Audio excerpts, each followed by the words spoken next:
My name is Ed Mengel, and I'm here to talk to you about some of the Spring 18 new features in the Einstein Analytics Explorer. So the first thing you'll notice, this right panel, you have these easy to access panels. So we've got the visual history, which has been newly upgraded. We've got the format panel, as well as the suggested charts right here. Now in addition, we've added the dataset name right here, so you never forget what you're exploring. And the Fields panel has a great new feature where now you can add and remove derived fields. You'll also notice we've reorganized the left panel into visual attributes. So we've got horizontal axis and vertical axis instead of things like measures and groups. These are to help you realize how your query is affecting the current visualization. Now, I'll call your attention to this filters right here. I'm going to switch over to the compare table, and you'll notice that my filters remain global on all of the measures. So these lens filters now can affect the entire table.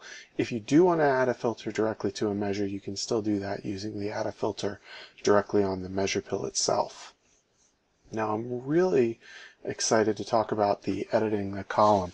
Now you've always been able to make formulas that reference other columns as well as window functions on those columns, but now you can also reference the raw fields. So here's a great example of a average days to close calculation where I'm just referencing the day epochs.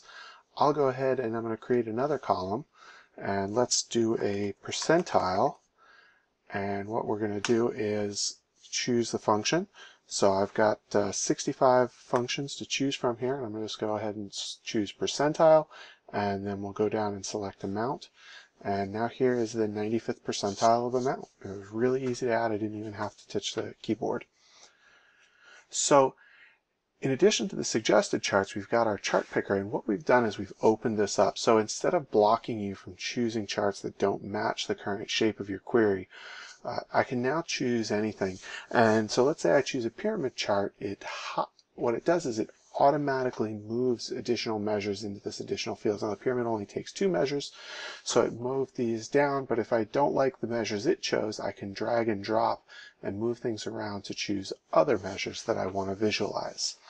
In addition to that, let's say I choose a chart that really doesn't make sense with a query that I have right now. So a Sankey chart, I get this helpful error message, and it tells me that this chart requires 2 groupings. So I can go ahead here and I can add that second grouping, and now I see how that chart will look, and I can again play with these measures to see how different measures may affect the shape of this visualization. I really hope you enjoy playing with these features as much as we did building them, and happy exploring.